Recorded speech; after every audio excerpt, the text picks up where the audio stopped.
Kompass. Die Schweiz hat mehr als 4 Sprachen.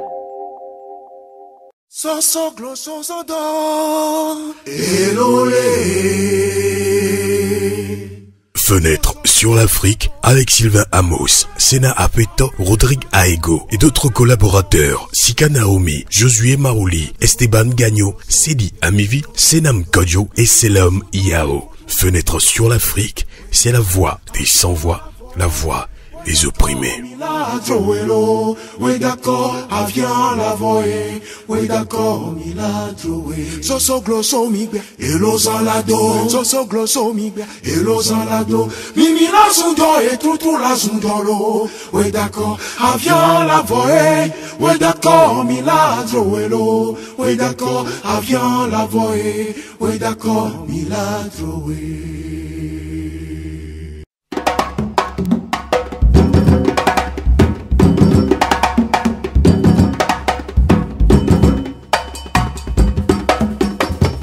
Bonsoir à toutes et à tous et bienvenue dans l'émission Fenêtre sur l'Afrique sur Radio Canal K, Radio à Voleté et ses partenaires. Nous restons au Togo pour aborder les sujets susceptibles à la crise politique qui perdure malgré la facilitation de la CEDEAO. Mais en attendant la date fatidique, le 31 juillet prochain, la coalition des 14 renoue avec les manifestations. Elle est en plein meeting de sensibilisation, de mobilisation au nord du Togo, notamment à Bafilo, Mango, Sokodé, des villes qui étaient depuis plusieurs mois assiégées par des militaires. La question des mesures d'apaisement continue de peser sur les questions de fond, donc les aspirations profondes du peuple togolais. Quelle analyse font les citoyens togolais de ce comportement des acteurs? La facilitation de la CEDEAO affaiblit-elle la mobilisation populaire? Eh bien, ce sera les grandes lignes du débat que nous allons mener avec nos invités, membres de la diaspora togolaise, responsables des mouvements de la société civile. Merci de nous être fidèles.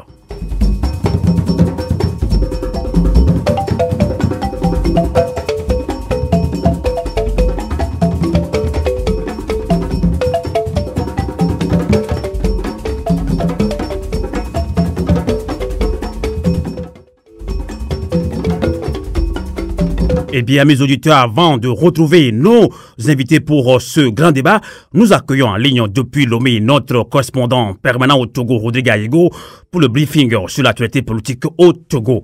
Rodrigue Aego, bonsoir. Bonsoir Sylvain, bonsoir à tous les fidèles auditeurs et auditrices de Radio Canal K. Merci à tous ceux qui sont branchés pour suivre l'émission Fenêtre sur l'Afrique de ce samedi. Eh bien, Rodrigue Aego, en attendant le 31 juillet prochain, date à laquelle sera connu le contenu très attendu de la feuille de route de la CEDEAO concernant la crise sociopolitique qui secoue le Togo, les acteurs restent mobilisés et poursuivent leurs activités sur le terrain. Rodrigue Aego, qu'en est-il exactement? Effectivement, Sylvain Amos, le 31 juillet est attendu comme date de la prochaine venue de Jésus-Christ de Nazareth. Comme vous le dites si bien, les Togolais sont dans l'attente de ce qui sera décidé par la communauté économique des États de l'Afrique de l'Ouest, CEDEAO, pour sortir le Togo de cette crise qui n'a que trop duré. De deux choses l'une, il sera soit question pour la CEDEAO de dresser une feuille de route qui va permettre au peuple togolais de retrouver sa souveraineté confisquée par le système dictatorial et familial des Gnassingbé, solution qui va contribuer à une sortie pacifique de la crise, ou soit une feuille de route qui sauve un syndiqué en difficulté, donc feuille de route en déphasage avec la réalité ou les aspirations profondes du peuple togolais, contenu qui sera remis en cause par le peuple, relancer de façon plus déterminante la lutte en réveillant le tigre qui sommeille dans le cœur du peuple togolais qui fait jusque-là preuve de pacifisme. Le terrain se prépare donc en conséquence. Au lendemain de la dernière séance du dialogue entre protagonistes de la crise, en présence des deux facilitateurs désignés par la CEDEAO, le président ghanéen Nana Dankwa Akufo-Addo et le professeur Alpha Condé de la Guinée, la coalition des 14 partis politiques de l'opposition s'entreprend à sensibiliser, informer et mobiliser le peuple pour une gigantesque manifestation à venir. De la visite aux prisonniers otages du système dans les prisons de Mango, Kara, Sokodé et Lomé, au meeting d'information dans les grandes villes du pays, à savoir Mango, Bafilo, Sokodé, Lomé et Tchévié, la coalition des 14 partis politiques de l'opposition appelle les populations à rester mobilisées pour exiger le retour à la constitution originelle du 14 octobre 1992, la révision du cadre électoral et l'instauration du droit de vote des Togolais de la diaspora, l'arrêt immédiat des préparations unilatérales de consultations électorales, la libération immédiate et sans condition de tous les prisonniers politiques, l'arrêt immédiat des persécutions, des arrestations, des poursuites et des violences à l'encontre des militants et dirigeants des partis politiques de l'opposition et de la société civile, l'arrêt immédiat des entraves à l'exercice du droit constitutionnel de manifester sur toute l'étendue du territoire national, la levée de l'état de siège des villes de Mango, Bafilo et Sokodé. Conformément à la recommandation formulée par les facilitateurs lors de leur dernière rencontre avec les protagonistes, portant levée de l'interdiction des manifestations, la tournée de la coalition se déroule bien jusque-là et les populations sortent massivement pour écouter le message de la C14 qui était hier à Bafilo. Dans son programme du jour, la coalition anime un meeting à Sokodé avant de descendre demain dimanche à Lomé pour le meeting de Lomé qui a connu une réorientation du lieu prévu pour l'abriter. Si la coalition a voulu bien tenir son meeting sur la place du collège du Plateau, les autorités ont décidé de les envoyer vers le stade Oscar Anthony de Beniglato. Nous n'avons pas pu pour le moment réussir à avoir l'appréciation de la coalition face à ce changement de lieu. Dimanche 28 juillet prochain, la coalition boucle son programme avec un grand meeting d'information et de sensibilisation dans la ville de Tchévié. Merci beaucoup, Rodrigue Aego. Et pendant ce temps, que fait concrètement la société civile? Le Front citoyen Togo Debout, vous voulez dire? Eh bien, retenez que vendredi après-midi, le Front citoyen Togo Debout a animé une conférence publique à la Maison de la Santé autour du thème « Rôle et devoir de la CEDEAO afin de garantir une sortie pacifique à la crise togolaise ». Face à la presse nationale et internationale, et aussi un public composé de jeunes, de responsables d'organisations de défense des droits de l'homme, d'observateurs et de membres d'organisations de la société civile, le Front citoyen Togo Debout a planté le décor avec une déclaration portant éléments de réflexion sur la situation en interpellant la CEDEAO sur la responsabilité historique qui est la sienne de formuler sans complaisance ni légèreté une feuille de route claire à la lumière de la crise et à la hauteur des attentes légitimes et démocratiques du peuple togolais. Le Front citoyen Togo Debout a rappelé le contenu de l'article 3 du traité révisé de la CEDEAO qui stipule que la communauté vise à promouvoir la coopération et l'intégration entre ses membres dans la perspective d'élever le niveau de vie de ses peuples. Fort de cet article, tous les pays membres, à l'instar du Togo, ont adhéré aux principes fondamentaux de l'organisation consacrés à l'article 4 du même traité révisé qui dispose de la promotion et de la consolidation du système démocratique dans chaque État membre. Le Front citoyen Togo Debout, pour mémoire, est revenu sur la déclaration de l'ancien président malien, M. Alpha Oumar Konaré, alors président de la Commission de l'Union africaine, au sujet du coup de force dans la nuit du 5 février 2005, coup de force qui a conduit Faure Gnassingbé au pouvoir, comme le reprend ici Aïcha Achana, membre du Front citoyen Togo Debout, lors de la lecture de la déclaration. Aujourd'hui, nous devons faire confiance au peuple togolais et aux très nombreux patriotes qui sont au sein de l'armée togolaise et à Faure lui-même pour arrêter cette aventure sans issue. Il y a un chemin qui est mis en œuvre, il faut le dire, par des mercenaires d'un genre nouveau qu'on dit constitutionnalistes, voulant nous faire croire que Faure n'a qu'à rester. Il va faire des élections propres, il va ouvrir, mais il n'en est pas capable. Sinon, pourquoi toute cette précipitation? Il veut être là pendant les 2 mois pour rester président. Il faut dire les choses par le nom. Et Faure demande à ce qu'on lui fasse confiance. Il prête serment. Quelqu'un qui a violé une constitution la veille, il dit « Je jure par la constitution ». Vous y croyez? Qu'est-ce qu'il a donné comme preuve depuis 7 ans pour qu'on lui fasse confiance? Faure doit partir. C'est ce que tout le monde demande aujourd'hui. Fin de citation. Diverses interventions ont eu lieu pour permettre à l'assistance de comprendre d'abord ce qui se dit par CEDEAO des peuples et CEDEAO des chefs d'État, la confiance ou non en la CEDEAO qui logiquement doit rétablir sa légitimité et souveraineté. Nombreux sont ceux qui restent dubitatifs quant à ce que peut décider de bon cette CEDEAO-là qui est assimilée à un syndicat de chefs d'État qui se protège. Ce qui d'ailleurs nous renvoie aux déclarations de Thiat, responsable du mouvement Yanama rencontré à Dakar au Sénégal il y a quelques mois à propos de la crédibilité de la CEDEAO. Est-ce que cette CEDEAO a même sa raison d'être? C'est des truands politiques, des tripatouilleurs des constitutions qui sont regroupés pour discuter entre eux et voir comment tromper les peuples, comment abuser les peuples, comment toujours rester au pouvoir. C'est quoi la CEDEAO? C'est une organisation bidon qui, même pour régler un problème de guerre interne dans la même zone, on fait appel à notre mère, à notre babysitter, la France. Alors que les pays dégagent un budget alloué à l'armée de la CEDEAO. Les présidents qui constituent ce groupe, qui sont ces présidents qui ont été élus démocratiquement? Combien y en a-t-il? Est-ce que vous pouvez me donner un exemple d'un président parmi ces trucs-là qui a été élu? Tout le reste, ils veulent rester au pouvoir, accaparer le pouvoir.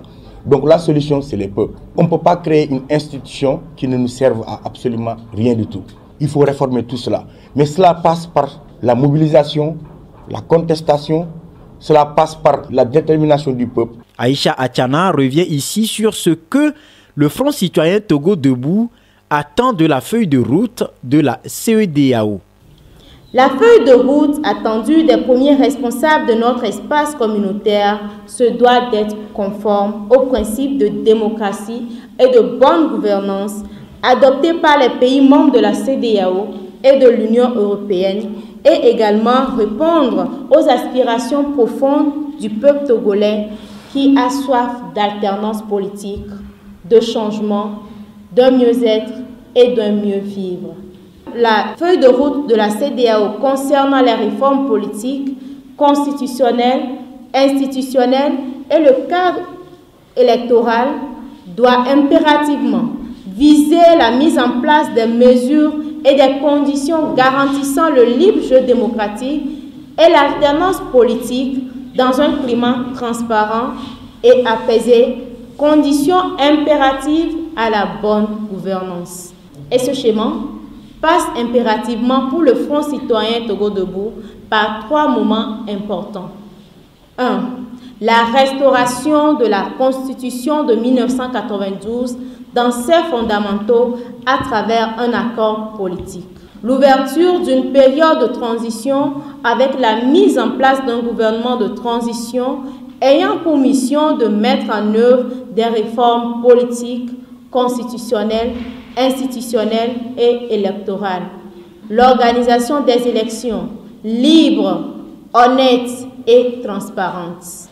Maître Raphaël Pandé Adjaré, porte-parole du Front citoyen Togo Debout, donne la position claire du Front face à ce qui pourrait être du contenu de la feuille de route de la CEDEAO. Si le 31 juillet 2018, la conférence des chefs d'État de la CEDEAO ne sort pas une feuille de route qui répond aux aspirations profondes du peuple togolais, le peuple togolais souverain doit réagir.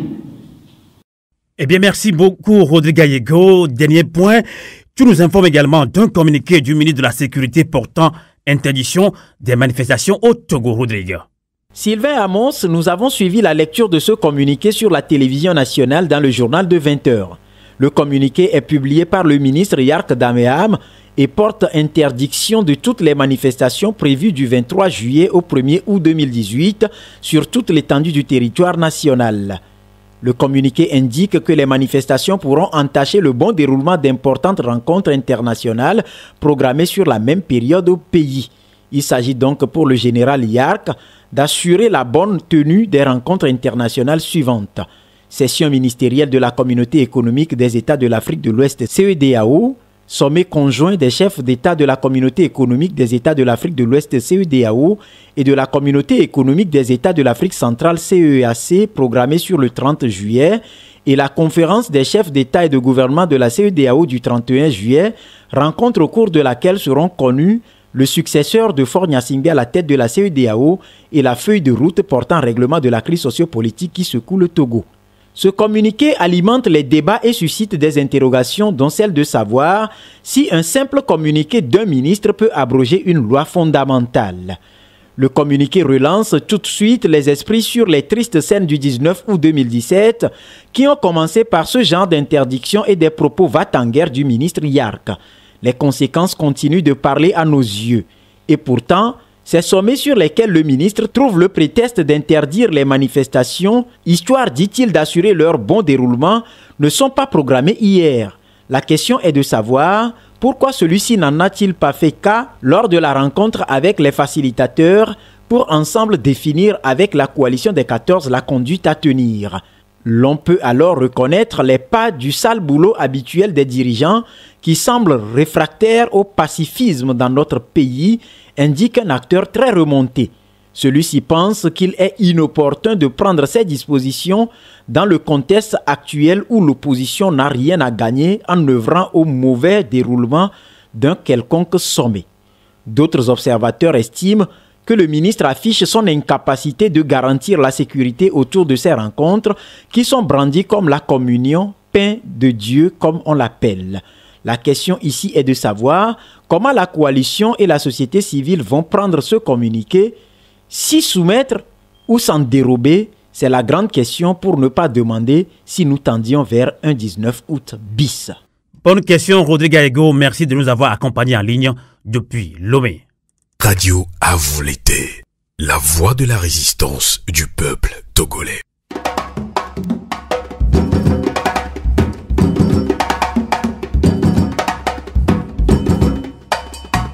Eh bien, le débat est lancé avec nos invités de la diaspora togolaise qui sont déjà en ligne. La question des mesures d'apaisement continue de peser sur les questions du fond, donc les aspirations profondes du peuple togolais. Quelle analyse font les citoyens togolais de ce comportement des acteurs? La facilitation de la CEDEAO a fallu-t-elle la mobilisation? Nous en parlons avec nos invités.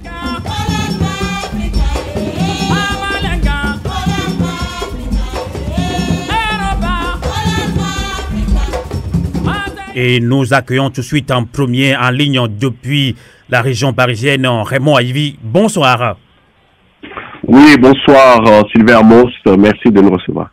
Merci beaucoup. Raymond Aivi est coordinateur du CMDT, Conseil mondial de la diaspora togolaise. Le CMDT est membre de CODI Togo et Raymond Aivi est le vice-coordinateur de la coalition de la diaspora togolaise pour la tenance et la démocratie. Nous accueillons également depuis la Belgique Malik Ourokoura. Bonsoir. Oui, bonsoir Amos, bonsoir à toutes les auditrices et auditeurs branchés sur la radio à Voleté, la voix de la résistance togolaise. Merci de m'avoir invité, Amos. Merci beaucoup Malik Ourokoura, expert scientifique à l'école de santé publique de l'Université libre de Bruxelles.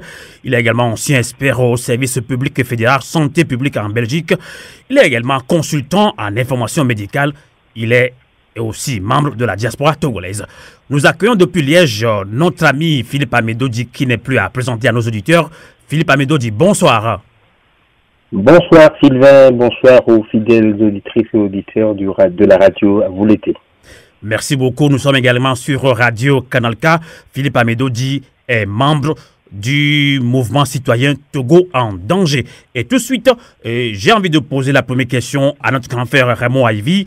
Vous avez suivi le briefing sur l'actualité politique au Togo depuis Lomé, fait par notre correspondant permanent au Togo, Rodrigue Aego. Alors, Raymond Aivi, la question des mesures d'apaisement continue de peser sur des questions de fond, donc les aspirations profondes du peuple togolais.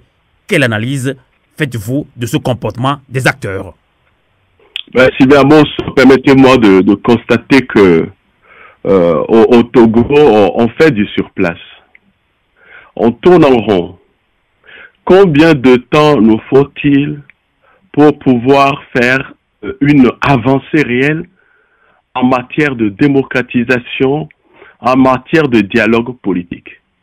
Depuis le 19 août, que le peuple togolais s'est lancé dans cette révolution pour un changement à la tête, changement de régime à la tête donc du Togo, nous sommes là à parler de dialogue, le 27e du genre, et jusqu'à présent la première mesure ne semble même pas être remplie, à savoir la question de la libération des détenus politiques. Vous pouvez me dire aujourd'hui quelle réelle avancée a-t-on fait? Et quand j'écoute les acteurs politiques encore ces dernières heures, tout reste à faire. Ça veut dire que nous sommes encore là à déshabiller Pierre tantôt pour habiller Paul et on fait du surplace. Et jusqu'à quand? Parce que si on n'est pas fichu de pouvoir libérer les prisonniers politiques comme mesure d'apaisement, vous voulez me dire que nous pouvons rentrer dans les vrais sujets de fond? Ça fait 11 mois que cela dure déjà et le peuple togolais qui fait cette lutte pacifique attend toujours. Donc il faudra que la CEDEAO, qui est le garant donc de ce dialogue, puisse prendre la mesure de cette situation et tirer les leçons les plus vite que possible, parce que cette façon de tourner le peuple en bourrique, de faire du surplace, ça suffit. D'accord. D'entrée, ce que je pourrais dire. D'accord, merci beaucoup Raymond Yvi.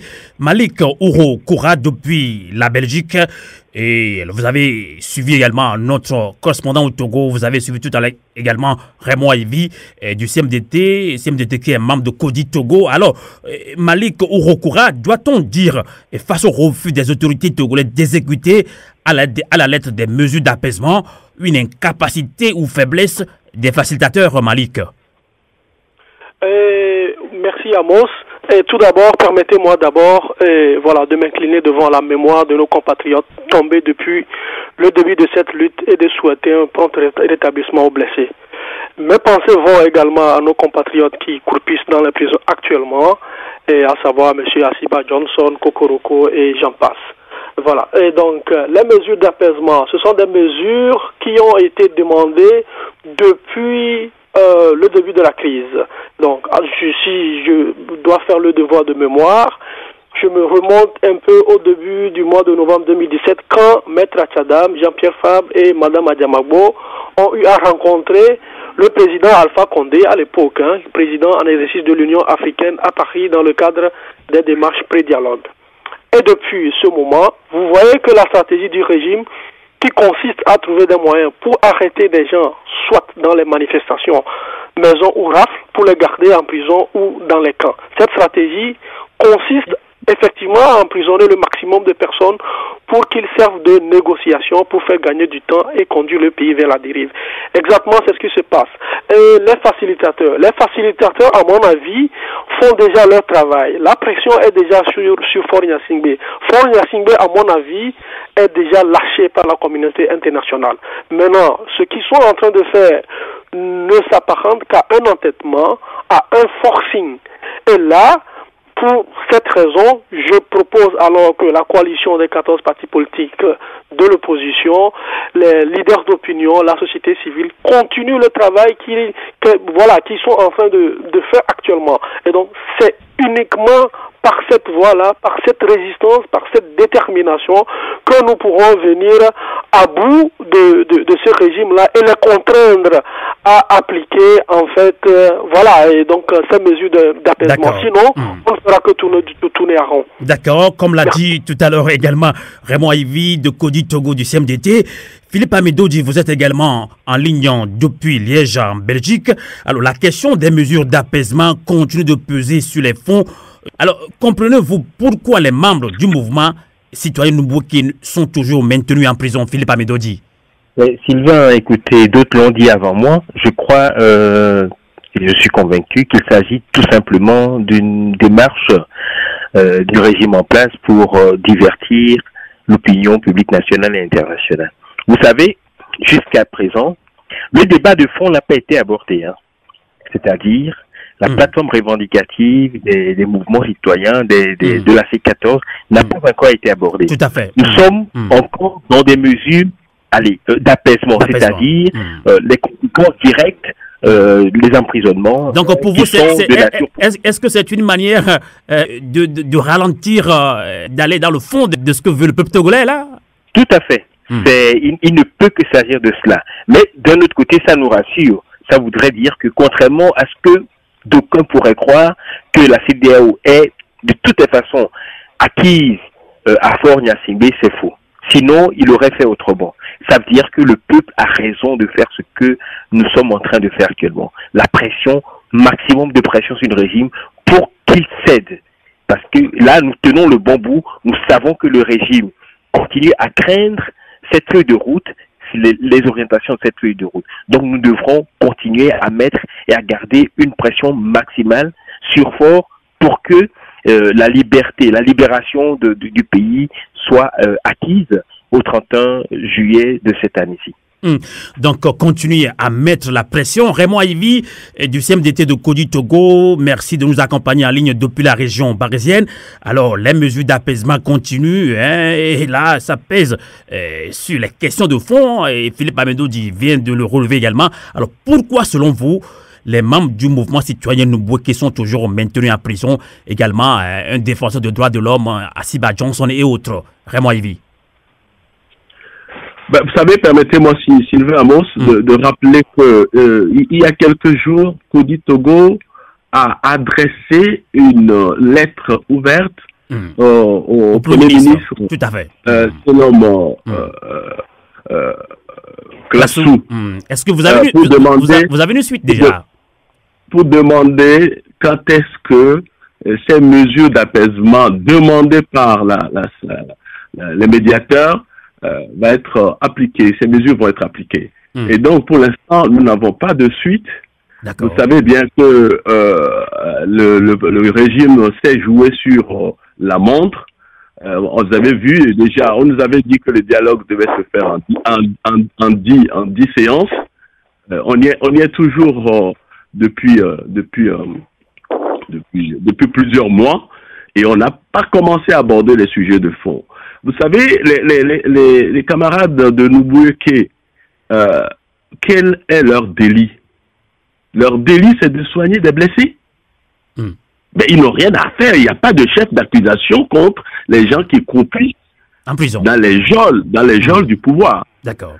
Et aujourd'hui, on demande des mesures d'apaisement, on en libère 2 et demain on en prend 3. C'est de là que j'ai dit qu'on fait du surplace et on tourne en rond. Donc, ceux qui sont des gens qui soignent des blessés pendant des manifestations parce que il y a eu des heurts entre les forces de sécurité et les manifestants. Alors, aller soigner des blessés, si c'est un délit aujourd'hui, alors là, ne parlons même plus de démocratie au Togo. Disons carrément que nous sommes dans un régime d'exception et qui ne connaît que la malgouvernance. Donc, vous voulez insinuer que on garde les membres du mouvement citoyen Nubweke tels que Joseph Eza, Kokoroko, Messent et Asiba Johnson qui est défenseur des droits de l'homme, c'est du marchandage politique, vous voulez insinuer, Raymond Ivy? Ben, écoutez, on n'a pas d'autre explication à agouer à cela si ce n'est pas d'en faire ce qu'on appelle une monnaie d'échange et un gain de temps politique. Alors que dans tous les cas, quand on veut aller sur ce registre-là, ce qui est sûr, le dialogue ne produira rien comme effet. D'accord. Malik Ourokoura, depuis la Belgique, et on parle de ces mesures d'apaisement. Il y a toujours quelques prisonniers en prison, bien qu'on a libéré une dizaine, il y a quelques jours. Donc le gouvernement a libéré quelques prisonniers, mais l'accent est mis beaucoup plus sur les membres du mouvement citoyen Nubweke, Joseph Eza, qui fait déjà presque 9 mois en prison pour avoir distribué de l'eau et soigné des blessés. Il est en prison. Maître Raphaël Pandé Adjaré, un des avocats de ces prisonniers-là, a même affirmé que le dossier est vide. Et Ourokoura Malik, quelle est votre réaction? Oui, Amos, merci d'avoir attiré l'attention des auditeurs et auditrices sur cette question. En fait, il faut que nous partions de la définition de la liberté. C'est quoi la liberté, en fait? Et la liberté, en fait, c'est une souveraineté de l'homme sur lui-même. Et cette souveraineté, de moi sur moi, s'appelle la liberté. Donc, cette liberté, nous ne l'avons pas encore. Et le peuple togolais se met debout aujourd'hui pour réclamer cette liberté qui a été confisquée par ce pouvoir de plus de 50 ans. Donc, un pouvoir qui est unique sur cette planète.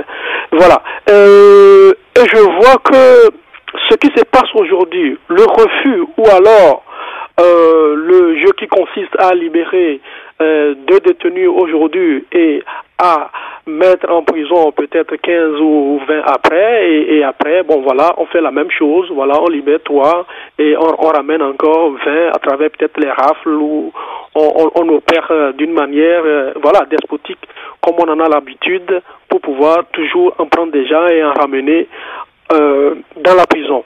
Voilà. Donc, ce qui se passe aujourd'hui, en fait, s'apparente à une pratique que nous avions connue au temps de Lénine. Le peuple, pour Lénine, n'a pas besoin de liberté, car cette liberté est une des formes de la dictature bourgeoise.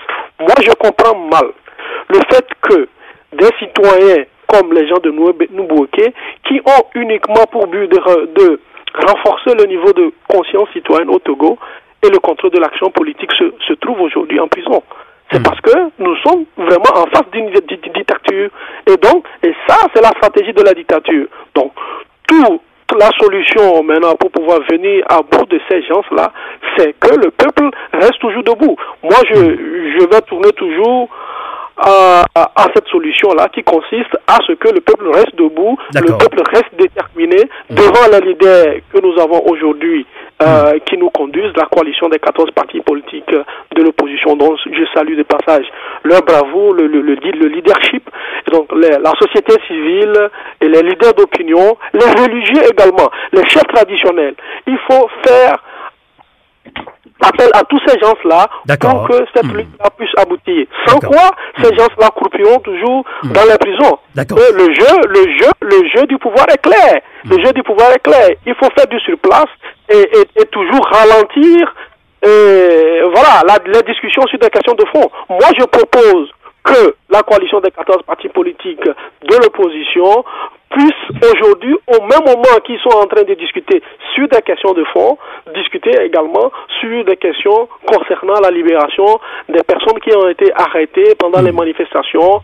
Et voilà. C'est ce que moi je propose. D'accord. Il faut que cette question-là soit menée parallèlement. D'accord. Alors vous mettez toujours l'accent sur la mobilisation, la détermination du peuple togolais. On l'a vu près d'une année déjà. Le peuple togolais s'est levé, mais la dictature est toujours là. Répression sanglante, les villes qui sont assiégées. On va quand même en parler dans quelques minutes. Philippe Amédo dit, vous êtes membre du mouvement citoyen Togo en danger. Voilà, le Togo est en danger vraiment. Il y a encore des prisonniers politiques en prison, 9 mois déjà que fait en prison Joseph Eza, Messent Kokoroko est là, Asiba Johnson, que fait concrètement pour les libérer? Malik vient de dire qu'il faut que le peuple se mobilise. Quelle est votre réaction, Philippe Amédodi? Vous savez, Sylvain, et moi, je me refuse de parler la langue de bois. Et j'ai comme l'impression que nous, les Togolais, nous sommes bizarres. C'est Martin Luther King qui le disait. Le monde est dangereux à vivre, non pas à cause de ceux qui font du mal, mais surtout à cause de ceux qui voient les autres faire du mal et ne disent rien. Donc, vous voulez dire, attendez, deux secondes, vous allez continuer. Donc, vous pensez réellement que le peuple togolais reste les bras croisés sans rien faire parce qu'il y a des gens qui sont emprisonnés. Vous voulez sinon qu'on ne fait rien du tout là? Sylvain, en tout cas, on n'en fait pas suffisamment. D'accord. Vous savez, je disais la fois dernière que notre seuil de révolte au Togo est tellement bas que le régime peut tout nous faire. On est là à pleurer, à pleurnicher, à rentrer, à envoyer des messages sur WhatsApp et après à croire qu'on est les plus terribles militants. Les amis, soyons sincères et honnêtes vis-à-vis de nous-mêmes. Ok? Des gens sont en prison pour n'avoir commis aucun crime. Les gens sont en prison, pris en otage. On est là à pleurer, Qu'est-ce qui nous empêche de nous révolter? Il faut un degré de révolte suffisant pour dire à ce régime que des situations comme ça ne sont pas tolérables. Il ne faut pas attendre qu'on soit dans une démocratie parfaite avant de se révolter contre ce genre de faits. Donc moi je dis basta quoi. Soyons honnêtes entre nous. Lorsque moi je vois qu'on demande à visiter les prisons, que la C14 décide et propose de visiter les prisons pour réconforter ces gens-là, et que certains se disent nous on ne s'inscrit pas dans cette logique, je dis Et je suis désolé, ce n'est pas un comportement responsable. Quelqu'un disait la fois dernière, nous tous, nous sommes potentiellement des prisonniers. Aujourd'hui, ça arrive contre les militants de Nouveauté et de Rejat. À qui le tour demain? Est-ce que nous serons contents de rester en prison et que personne ne s'occupe de notre cas? Donc, Philippe Amédo dit, vous voulez donner raison à ces Togolais qui pensent que la facilitation de la CEDEAO affaiblit la mobilisation populaire. Je n'ai pas dit cela parce que je suis de ceux qui pensent que réellement le sort du Togo est entre nos mains d'abord. D'accord. La CEDEAO peut permettre de faciliter un certain nombre de choses. Mais il nous revient à nous-mêmes les Togolais qui souffront. Vous savez, il y a l'adage au Togo qui dit c'est celui qui est blessé qui ressent la douleur de sa blessure. Tout à fait. Ok. Les amis de la CEDEAO, le président de la CEDEAO veut nous donner un coup de main dans la mesure de leurs possibilités, dans la mesure des accointances qu'ils ont avec le régime en place. C'est à nous et à nous d'abord de leur montrer ce que nous voulons et ce que nous recherchons. D'accord. Raymond Ayévi, depuis la région parisienne, vous avez suivi Malik, vous avez suivi également Philippe Amédo dit, d'aucuns pensent que la facilitation de la CEDEAO affaiblit la mobilisation populaire. Vous le donnez raison, Raymond Ayévi? Vous savez, aujourd'hui, ce sont les faits qui donnent raison à ceux qui pensent ainsi. Parce que à avoir le tour qui est joué par le pouvoir aujourd'hui, mais on dirait que tout Togolais est aujourd'hui un prisonnier en sursis. C'est ce que disaient tantôt mes prédécesseurs.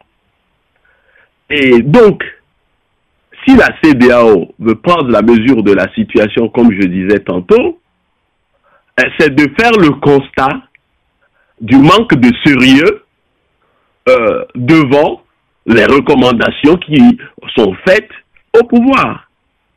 Parce que vous avez dit tantôt tout à l'heure que les mesures d'apaisement, on demande au pouvoir de libérer tous les prisonniers politiques. On ne lui a pas dit libérer et trier sur le volet les prisonniers que bon vous semble et les voulez libérer.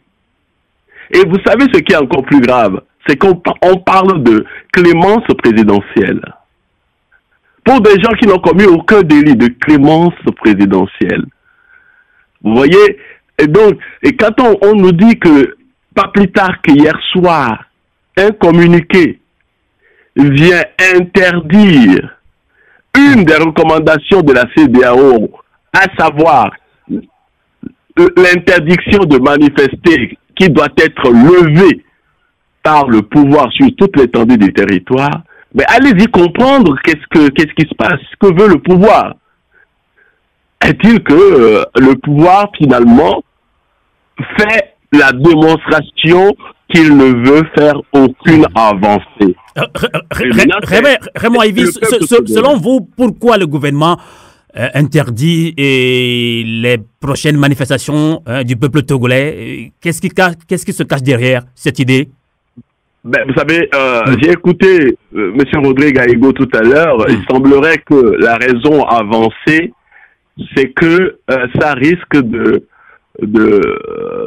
mettre en difficulté toutes les rencontres internationales qui sont prévues en fin de semaine. D'accord. Mais moi, j'ai pu comprendre que par le passé, il n'y a pas si longtemps, on n'a pas fait une réunion avec les chefs d'État de la CEDEAO sur la Guinée-Bissau en pleine manifestation de la coalition par le passé. Ça s'est fait concomitamment le même jour. Et pourtant, ça n'a pas posé de problème.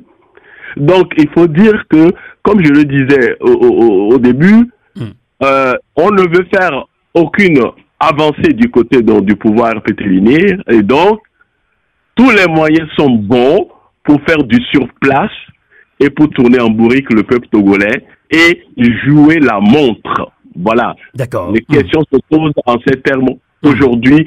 Et la CEDEAO, la conférence des chefs d'État de la CEDEAO, si elle ne veut pas se faire tourner aussi en bourrique, elle doit prendre les mesures à la hauteur des enjeux. D'accord. Malik Ourokoura, comment réagissez-vous à cette interdiction des prochaines manifestations? Le gouvernement vient de sortir un communiqué, c'était hier, lu à la télévision nationale. Quelle est votre réaction, Malik Ourokoura? Merci Amos. Et voilà, donc oui, comme nous le savons tous, c'est un régime qui est toujours dans l'entêtement. Donc c'est un régime qui ne veut pas faire quelque chose de nouveau. C'est un régime qui ne veut pas que le Togo renaisse. Hein. C'est-à-dire que nous, peuple togolais, nous sommes en train de lutter pour avoir un Togo nouveau, entre guillemets, mais ces gens-là ne sont pas dans cette logique. Voilà. Donc, moi je pense que comme l'avaient déjà recommandé certains partis politiques ou alors certaines personnes ou leaders d'opinion, qu'il ne fallait pas que la coalition organise peut-être des manifestations ou meetings, voilà, dans ces périodes, durant toute la période pré-31 juillet, hein, appelons-la comme ça. Je suis aussi dans cette logique-là parce que il faut éviter de tomber dans le piège du parti au pouvoir. Ce sont des gens qui sont vraiment enracinés dans le pays, hein. Ils ont des racines vraiment très très très coriaces et il faut savoir vraiment jouer avec eux. Moi je vois dans ce communiqué-là une manière d'étouffer encore la mobilisation. Parce que si vous voyez bien, encore les images que nous avions vues sur les réseaux sociaux hier, la mobilisation était vraiment forte à Mango.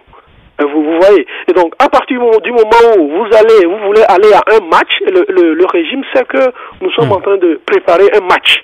Et donc, le match, c'est quoi? Donc, c'est un soulèvement populaire contre ce régime-là, dépendamment, donc, des recommandations de la CEDEAO. Soit les recommandations de la CEDEAO vont du côté ou alors répondre aux aspirations profondes du peuple togolais, et là tout le monde va sortir pour crier victoire. Soit ces recommandations-là vont à l'encontre donc des aspirations du peuple togolais, et les gens vont sortir pour marcher. Et voilà. Donc moi, si vous permettez, moi je vois en cela une manière d'étouffer une mobilisation qui est en cours de préparation. Et voilà. Donc parce qu'ils voient déjà qu'il y a une mobilisation, et pour revenir à mon explication terre à terre, vous allez à un match, vous devez donc échauffer vos éléments. À partir du moment où ces éléments se sont déjà échauffés, ils n'attendent que le jour du match. Et donc, si le jour du match, l'arbitre arrive et dit « Ah, le match là a été reporté », il y aura certainement des déceptions. D'accord, ça c'est votre opinion. On va relancer rapidement. Philippe Amedo dit s'il est d'accord avec vous. Philippe Amedo dit le gouvernement vient d'interdire les manifestations prochaines, hein, à partir du 23 jusqu'au fin août, au début août, hein, si je comprends bien, selon les explications de notre correspondant nommé au Togo. Vous avez suivi Malik. Est-ce que vous êtes d'accord avec lui, Philippe Amedo dit? Sylvain, je ne pourrais jamais être d'accord avec Malik. Je viens d'entendre son raisonnement, et le communiqué du ministre Yark hier n'apporte pas, ne justifie pas le choix du PNP quelques jours plus tôt de se désolidariser des manifestations programmées par la C14. Je suis désolé, Malik. Il ne faut pas faire des choses comme ça. Vous savez, je suis l'un des fervents défenseurs de l'union et de la cohésion sacrée au sein de la C14, s'il vous plaît. Pour moi, cette parenthèse devrait rapidement être fermée. Mais avant de la fermer, il faudrait que nos amis et nos alliés objectifs de la PNP, du PNP, reconnaissent qu'il y avait eu des erreurs d'appréciation. Vous savez, posez-vous la question aujourd'hui, est-ce qu'après le 31 décembre, le régime ne pourrait toujours pas être tenté de commettre des bavures et de les mettre sur le dos du PNP? Pourquoi que c'est seulement pendant la dernière partie, les 2 dernières semaines du mois de juillet, que le régime pourrait faire cela et pas après? Sincèrement, entre nous. J'ai dit tout à l'heure que nous devrons faire le choix de l'honnêteté intellectuelle. Ok? Vous savez, tout le monde peut commettre des erreurs d'appréciation. Mais s'entêter à ne pas la reconnaître devient alors une faute. S'il nous plaît, allons de l'avant. Allons de l'avant. Malik disait tout à l'heure la ferveur et l'engouement populaire à Mango hier. N'est-ce pas cette pression-là que nous recherchons à mettre sur le régime et sur la CEDEAO? sincèrement. Moi, ça m'énerve des gens qui parlent et qui refusent de voir la vérité en face. S'il vous plaît, avançons.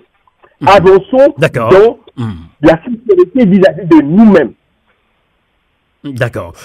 Raymond Yvi, je ne sais pas si vous avez quelques réactions après avoir écouté Malik par rapport à la stratégie de mobilisation populaire. Raymond Yvi.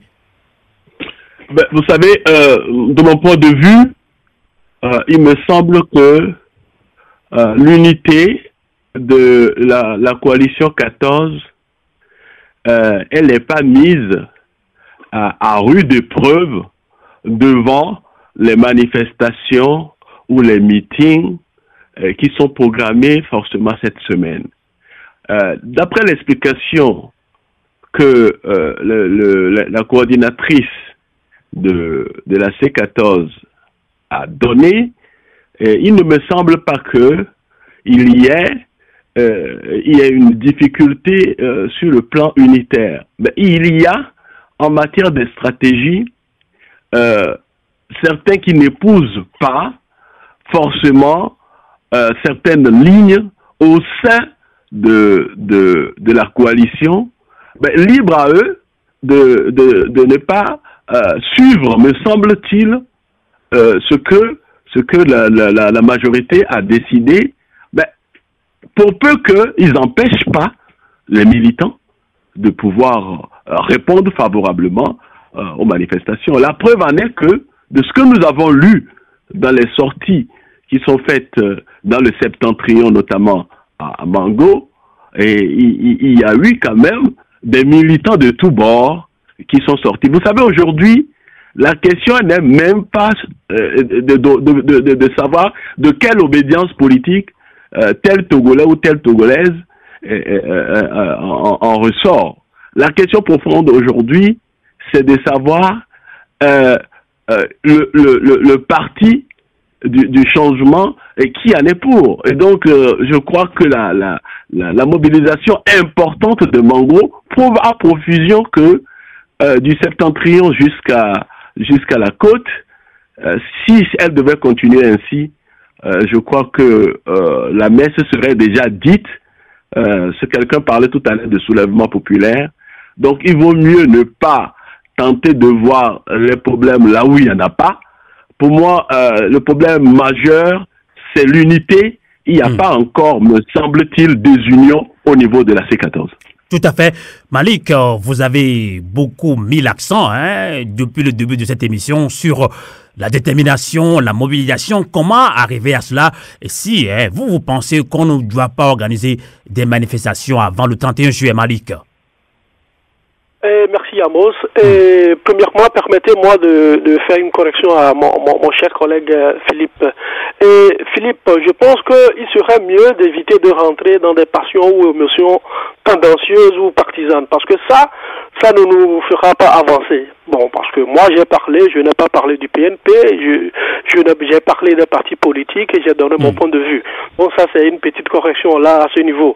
Bon, non, je ne pense pas que la réaction de Philippe Amédodi est partisane, puisqu'il a pointé du doigt rapidement le parti qui est concerné. Donc dans cette émission on parle sans langue de bois, Malik Ourokoura. Oui, Amos, oui.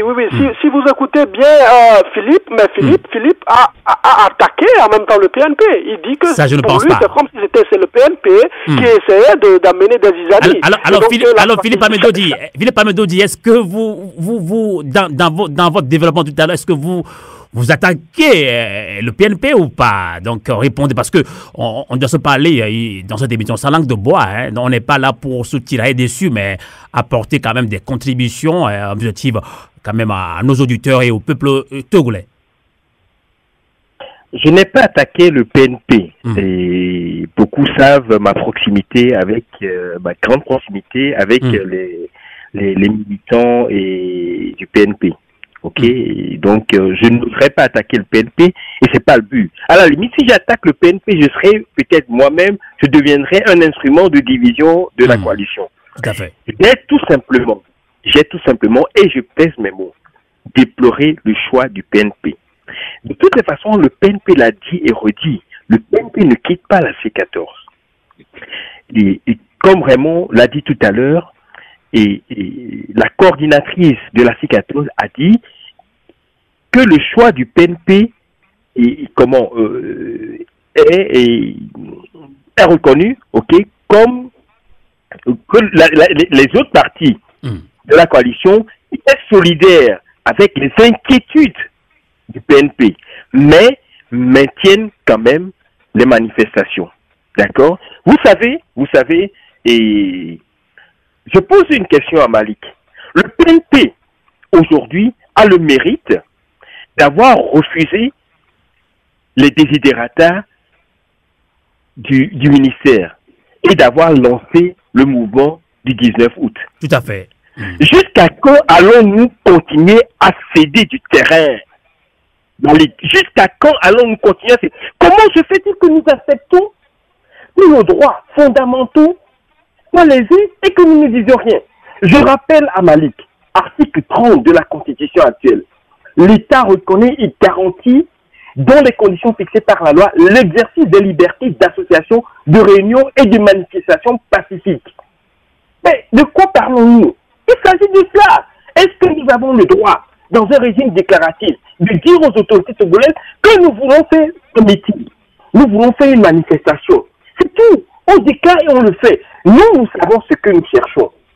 Nous cherchons à mettre la pression sur le régime, à montrer au régime que une grande majorité de la population souscrit à l'alternance politique au sommet de l'État. Il s'agit de cela. Et nous cherchons également, en rendant visite aux prisonniers politiques, à leur montrer notre solidarité, notre compassion vis-à-vis du sort qui leur est réservé par le pouvoir. En quoi la C14 a-t-elle fauté en faisant cela? C'est logique. C'est logique. Donc, pour revenir, pour rapidement terminer, je vous rappelle également que dans notre Constitution, dans son article 45, dispose tout Togolais a le devoir de combattre toute personne ou groupe de personnes qui tenterait de changer par la force l'ordre démocratique établi par la présente Constitution. Ça veut dire que le communiqué du ministre hier n'a pas sa valeur, n'a pas de raison d'être. À partir du moment où le ministre se met au travers de la Constitution, au travers des droits que la Constitution confère aux Togolais, nous n'avons pas à nous offusquer, nous n'avons pas à obtempérer. Les manifestations programmées, à mon sens, doivent être maintenues et organisées. D'accord. Malik Ourokoura, vous l'avez suivi, hein, donc je ne pense pas que Philippe Amédodi a pour ambition ou a pour... voilà, il n'a pas envie du tout d'attaquer. De toute façon, nous, on ne va pas accepter dans cette émission, puisque nous sommes la voix des sans-voix, la voix des opprimés. Nous sommes là pour l'unité du peuple togolais. On n'est pas là pour diviser. Donc, on ne va même pas accepter que ce débat ait lieu, mais on va se dire des vérités. Alors, moi, je vous ai posé cette question. Hein, donc, vous pensez qu'il ne fallait pas organiser des manifestations avant le 31 juillet. Donc, il fallait attendre également. Et voilà, la décision de la CEDEAO, c'était également la décision du PNP, Parti national panafricain de Tikpi Achadam. Alors, je vous ai posé une question. Comment arriverez-vous à sensibiliser, à mobiliser, puisque vous-même, vous avez mis l'accent sur la détermination, la mobilisation pour libérer les prisonniers, et notamment ceux de Nubweke, Malik Ourokoura? Oui, merci Amos. Merci à Philippe d'avoir apporté une clarification à sa position, parce que bon, moi je l'avais trouvé un peu voilà, hors sujet, mais bon, heureusement qu'il a apporté la clarification. Donc ça c'est déjà bien, on en passe. Voilà, donc je dois aussi rappeler à Philippe que le pouvoir aujourd'hui, c'est un pouvoir qui est légitime, hein, ça il faut le reconnaître. Le pouvoir est légitime et le pouvoir le sait très bien. Et donc le pouvoir aussi détient le monopole de la violence légitime. Et en cas de trouble à l'ordre public, en cas d'attaque contre l'autorité légitimement établie par des moyens conventionnels ou non conventionnels, le pouvoir est en droit d'en user pour instaurer la paix sociale, protéger les personnes et les biens, tant publics que privés. Et donc, sur ce, nous devons faire très très très attention. Et donc, moi je parle des partis politiques, je sais, il n'y a pas que la coalition des 14 qui existe au Togo, il y a certains partis politiques qui ont affiché leur position par rapport à la stratégie à adopter avant le 31 juillet, certains leaders d'opinion réunion l'ont dit aussi, certains l'ont exprimé officiellement, d'autres officieusement, donc nous sommes au courant de tout, et je pense qu'on doit faire attention. Parce que dans un communiqué, le communiqué qui a sanctionné la rencontre le 27 juin entre les deux facilitateurs et la coalition des 14 partis la 14 partis politiques de l'opposition a été clair. Donc il faut que les gens se réservent de poser des actes susceptibles de constituer une menace à la paix et à la stabilité du Togo et de la sous-région. Donc moi j'estime qu'il faudra bien décortiquer le communiqué des facilitateurs. Et donc pour ma part, la C14 devrait se comporter en bon élève car nous savons bien que le régime opère toujours en profitant de certaines failles pour infiltrer et semer des troubles. Donc, doit-on, si je vous comprends très bien, oui, doit-on croiser les bras et attendre la CEDEAO, puisque, voilà... Voilà, je vais revenir là-dessus, Amos. Ce que moi je propose, c'est qu'il puisse avoir des réunions de mobilisation dans tous les 4 coins du Togo, du nord au sud, de l'est à l'ouest, mais sans nécessairement passer par les grandes manifestations. Parce que c'est dans les grandes manifestations que le pouvoir peut toujours trouver des failles. En tout cas, on l'a vu hier à Mango, à Sokode, et même aujourd'hui à Sokode, tout semble aller bien quand même par rapport à ces meetings qu'a organisé la coalition des 14. Oui, Amos, ce que nous disons, c'est qu'il faut qu'il y ait une vigilance autour de la stratégie à adopter par la coalition des 14 partis politiques de l'opposition. Et gardez bien à l'esprit qu'il n'y a pas que la C14 qui est sur le terrain, il y a la société civile, Togo Debout, etc., qui font aussi leur travail sur le terrain. Et donc moi je propose, à mon avis, que pour aller dans le sens de l'esprit que la CEDEAO nous recommande, pour éviter qu'il y ait des dérapages, il vaut mieux organiser des réunions. Vous voyez, il y a certains partis politiques qui le font. Malik, j'ai aussi une question que je viens de recevoir sur notre page Facebook. Oui. Alors, on me dit que vous voulez donc attendre la CEDEAO. Donc, est-ce que vous pensez que la facilitation de la CEDEAO affaiblit la mobilisation populaire au Togo? On ne dira pas forcément que la facilitation affaiblit, parce que il faut noter que puisque tout le monde a les yeux, rivés. Il n'y a pas si longtemps, pour sortir du cadre de la facilitation, vous avez entendu le président français Emmanuel Macron qui l'a bien dit que le statu quo n'était plus possible au Togo. Et vous aviez entendu certains présidents aussi au niveau de la sous-région s'exprimer sur certaines questions. Publiquement, le président mauritanien par exemple. Voilà. Donc moi je ne trouve pas que la facilitation est en train de ralentir le travail, mais il revient maintenant aux acteurs politiques et de la société civile ou des leaders d'opinion, les religieux, de pouvoir trouver une stratégie qui puisse aider la facilitation pour pouvoir mener à bien le travail et répondre aux aspirations profondes du peuple togolais. Donc moi je ne suis pas contre les réunions politiques, ça peut se faire, tout le monde peut faire le travail. Au sein de la coalition des 14 partis politiques, on peut déléguer des gens, des représentants qui vont travailler dans tous les coins du Togo, parce que la lutte que nous menons aujourd'hui n'est pas une lutte uniquement réservée à certaines localités du Togo. Donc c'est une lutte qui concerne tous les territoires. Il faut tenir compte de la carte géographique du Togo. Donc il faut sillonner tout le territoire togolais à travers des réunions pour éviter de tomber, parce que à travers les manifestations, comme je le dis, les grandes manifestations, maintenant le pouvoir interdit les manifestations à partir du 23 jusqu'au 1er août. Cela voudrait dire que les gens se sont échauffés, mais maintenant ça réduit les ardeurs. Voilà, en fait, c'est ce que moi j'explique. D'accord, on va voir ce que pense également Raymond Evy. Vous avez suivi Malik Ourokoura. Est-ce que vous partagez ce qu'il vient de dire, Raymond Evy? Sylvain Amos, je ne partage pas l'avis du camarade Malik, parce que si on suit ce raisonnement, si on pousse loin, ça veut dire qu'il demande un peu une docilité du C14 vis-à-vis de ce que le pouvoir togolais lui demande. Aujourd'hui, on n'est plus dans ce schéma. Il y a des recommandations qui sont faites entre les deux parties prenantes qui sont face à face et qui dialoguent. Chacun doit respect à ces recommandations respectives qui le leur reviennent. Et donc, du côté donc du pouvoir, ce que nous constatons aujourd'hui, c'est qu'une fois sorti donc de ces dialogues-là, le prérequis qui doit être levé pour amener à un débat sur le fond n'est même pas rempli.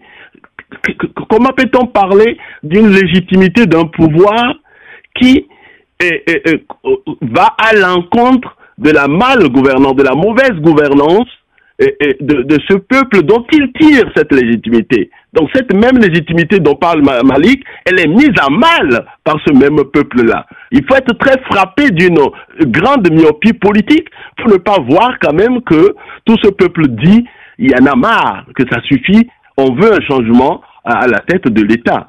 Et donc là, la légitimité, là, elle est mise en branle aujourd'hui. Et donc ce gouvernement, je ne sais plus d'où elle tire cette légitimité pour continuer à accepter d'une main et à la refuser de l'autre.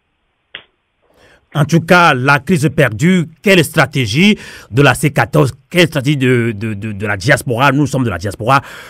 C'est la grande question. Philippe Amidou dit. Donc, tout est question de stratégie.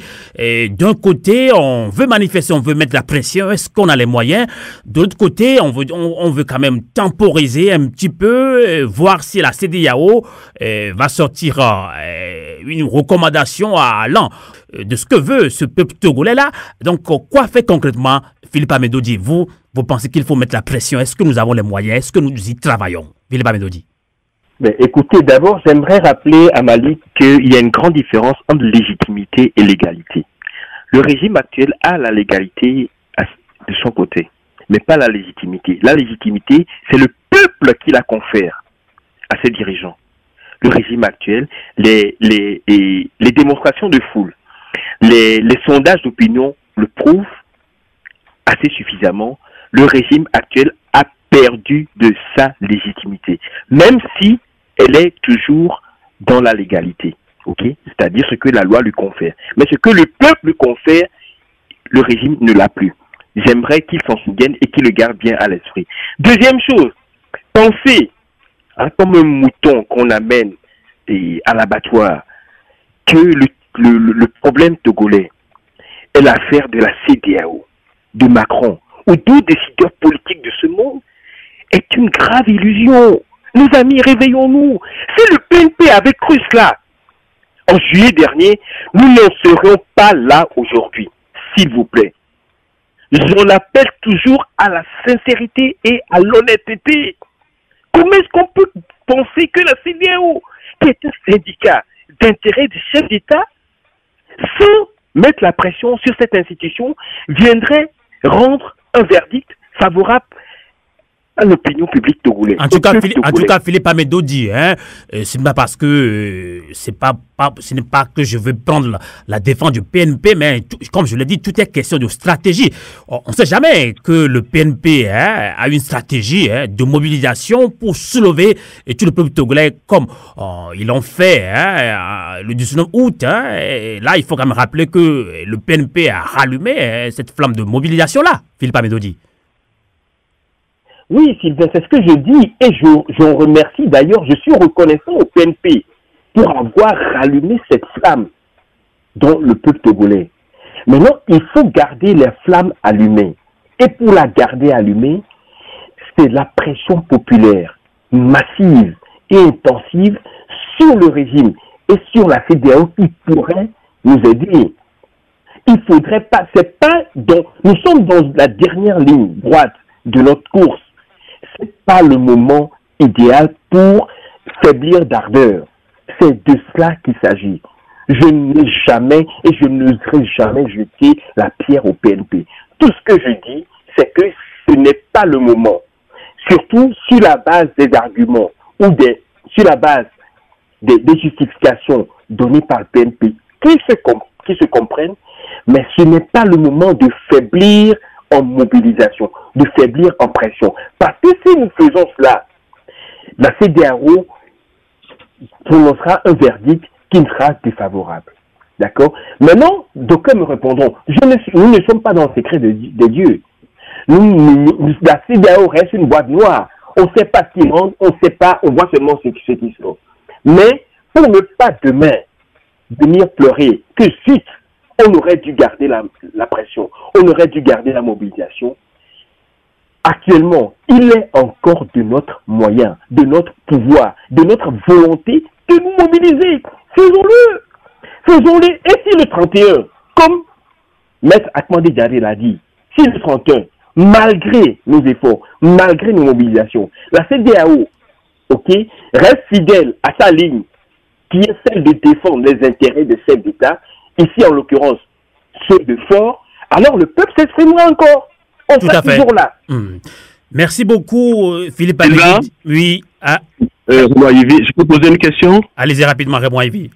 Ben, disons que maintenant, le communiqué du pouvoir togolais sorti hier soir interdisant des manifestations. Si la C14 bravait cette interdiction, parce que la loi fondamentale du Togo consacre le droit des Togolais à manifester. Si la C14 bravait cette interdiction et manifestait, et s'il y a des heurts entre les forces de l'ordre et les forces de sécurité, les appelle-t-on, et les manifestants, et s'il y a eu mort d'hommes, qui est responsable de ces morts-là?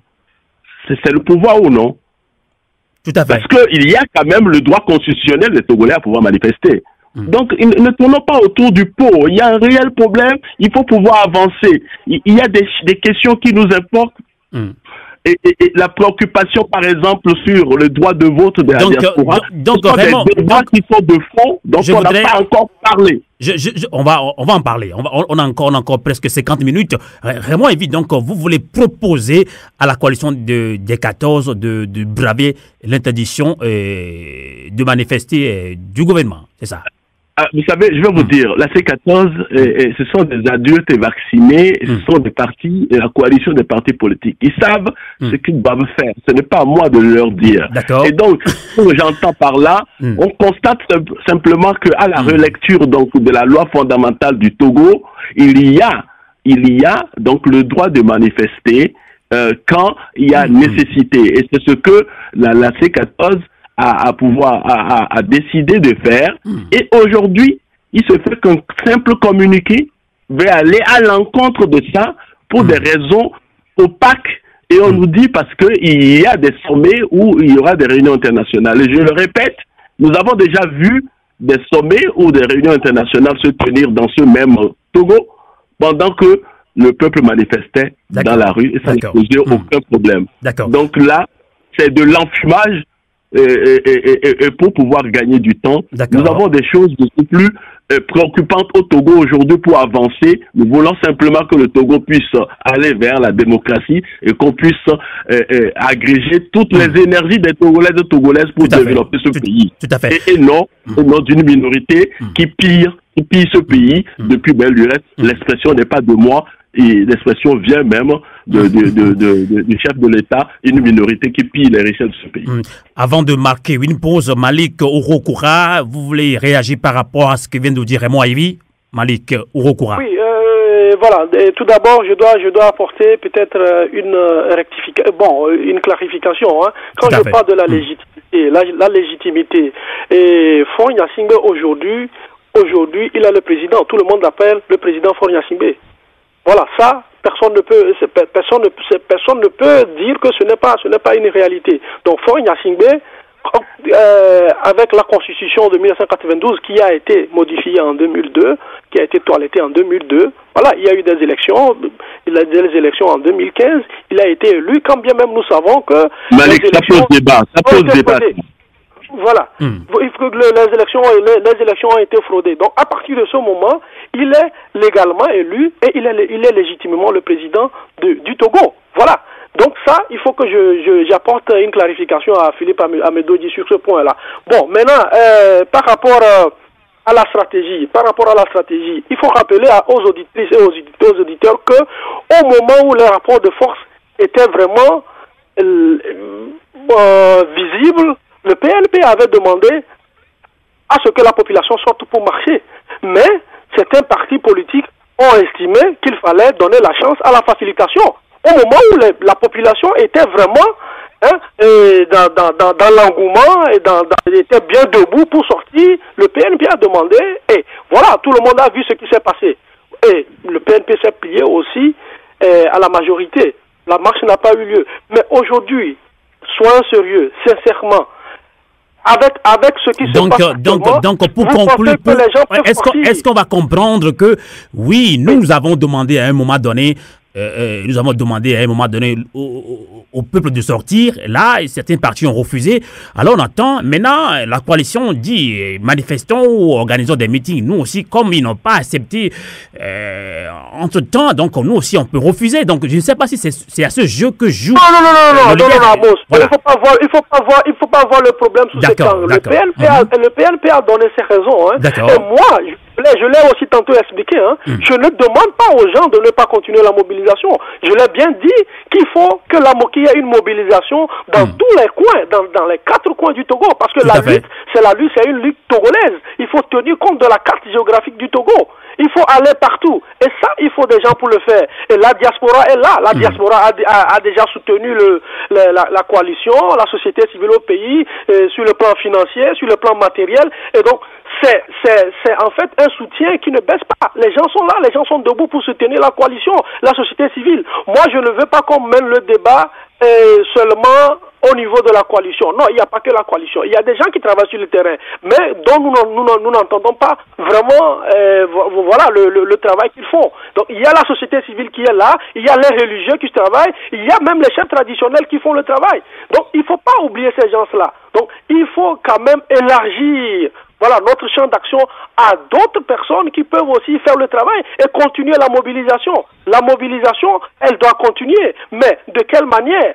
Voilà, donc c'est là où se trouve le problème. Si maintenant nous mobilisons les gens sont là, ils attendent, et maintenant on brandit une interdiction. Le pouvoir brandit maintenant une interdiction. Qu'est-ce que la C14 va faire? Est-ce qu'ils vont dire non, nous allons les défier ou pas? La question reste là. Exactement. On va aussi laisser Philippe Amedodi réagir et nous battons une pause. Philippe Amedodi, voulez-vous réagir par rapport à quelle stratégie de la C14, quelle stratégie de la diaspora pour mobiliser le peuple togolais? Philippe Amedodi. Dire que le communiqué du ministre Yark publié hier vient refroidir l'ardeur de ceux qui se sont échauffés pour faire des manifestations, pour moi, ça serait déplacé. Sincèrement, ce serait déplacé. D'accord. De toutes les façons, si nous devrons nous en tenir à l'autorisation des caciques de ce régime-là avant de programmer les manifestations, et je peux vous dire, on a encore un long chemin à faire pour commencer à rêver le changement ou l'alternance au Togo. Donc, de ce point de vue-là, je crois que je n'ai pas besoin de faire un dessin à Malik pour qu'il comprenne. D'accord? Le régime est dans son rôle, c'est-à-dire interdire ou se mettre au travers de toutes les actions qui pourraient permettre au peuple de s'exprimer librement et de faire son choix. Ça, c'est la première chose. La deuxième chose, et Malik l'a suffisamment martelé, aujourd'hui, là, je vous assure, si on avait le moyen de questionner ceux qui se mobilisent pour les manifestations, des gens qui sont politiquement engagés dans l'une des formations politiques, partie prenante de la C14, il y aurait peut-être à peine la moitié, là 40%. Donc 60% de tous les manifestants ne sont pas politiquement engagés. Ce sont de ces citoyens qui ont envie de voir les choses changer, qui ont envie de vivre une égalité de chance. C'est-à-dire, lorsque tu nais, même pauvre, au fin fond de la brousse, que tu puisses rêver aussi un jour de conduire ou d'apporter ta contribution au développement du Togo. Il s'agit de cela. Malik disait que tout à l'heure, que ce n'est pas seulement la C14 qui a programmé des manifestations. Ce n'est pas seulement la C14. Il y a des associations de la société civile, des organisations de la société civile également. Pourquoi un autre ne pourrait pas, pourquoi le PNP ne pourrait pas appeler à ce que ces manifestations soient soutenues. Okay? Parce que le communiqué du PNP supposait que même ces manifestations pourraient engendrer des difficultés. Mais non, et une réponse concrète. Et FIFA l'a encore dit, le journaliste togolais. Pourquoi, si nous estimons que nous sommes dans une dynamique collective, pourquoi est-ce que les gens chercheraient à tout prix à se faire identifier avec la couleur de leur parti? Nous parlons de l'intérêt général. C'est une question que je repose. Cette question est revenue encore à la fin de cette émission. Donc, cette question, vous la posez à tous les partis politiques au Togo. Hein. Donc, mettez d'abord le peuple citoyen et au Togolais. Mettez d'abord le peuple togolais en avant. Donc, vous l'avez dit tout à l'heure, vous avez pointé du doigt encore le PNP, mais je ne pense pas qu'il revient seulement au PNP de soutenir publiquement les manifestations de la société civile, mais il appartient à tous les partis politiques de sortir des communiqués publiquement et pour soutenir la société civile. C'est ce que vous voulez insinuer, Philippe Amedodi? Tout à fait, Sylvain. Vous avez bien résumé ma pensée. Donc, à partir de dorénavant, moi je propose que les prochaines manifestations soient mises sous sous le titre ou bien sous le mot d'ordre de l'unité ou de l'intérêt général, intérêt commun. Pour que s'estompent tous les petits clivages qui sont d'ordre politique ou politiciens. Tous les Togolais peuvent sortir en bigarré, en tenue bigarrée. Comme ça, on ne pourrait plus, si jamais grabuge devrait y avoir, on ne pourrait plus dire que ce sont les gens. Mais la grande question, comment on peut gérer cela? Est-ce que le citoyen lambda le comprend? C'est ça la grande question. Écoutez, je crois que le citoyen lambda comprendrait mieux que les partis de la C14 acceptent que la dynamique dans laquelle nous sommes n'est pas pour permettre à l'une ou l'autre des formations politiques de dire demain que ce sont nous qui mobilisons plus de gens que d'autres. D'accord. Et c'est simple. Sylvain, soyons honnêtes, soyons sincères. Nous tous, au début de ces manifestations, nous avons suivi les débats qui ont déchiré, qui ont traversé la C14 au sujet de ces couleurs, au sujet du fait que certains voulaient arborer la couleur de leur parti.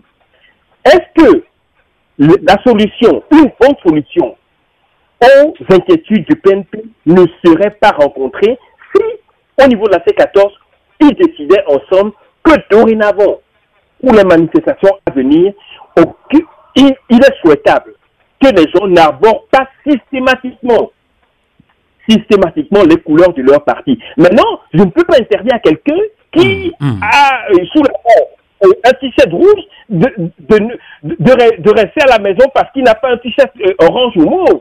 En tout cas, Philippe Amedodi, sans langue de bois, si les photos, mais les images le prouvent à suffisance, lors des grandes manifestations de la coalition, la couleur orange et rouge sont dominantes. Donc, ça se voit qu'il y a quand même deux poids en termes de mobilisation. Il y a l'ANC, le PNP. Est-ce que vous êtes d'accord, Philippe Amedodi? Je suis d'accord avec vous, Sylvain. Et c'est la raison pour laquelle la rédaction de Radio Avouletti l'avait dit il y a quelques jours dans un éditorial et a interpellé Tikpi Salifou Achadam et Jean-Pierre Fam. On l'a dit clairement. Est-ce que ces deux grands leaders se concernent-ils? Eh bien, justement, nous allons marquer une pause pour continuer ce débat. Merci de votre fidélité.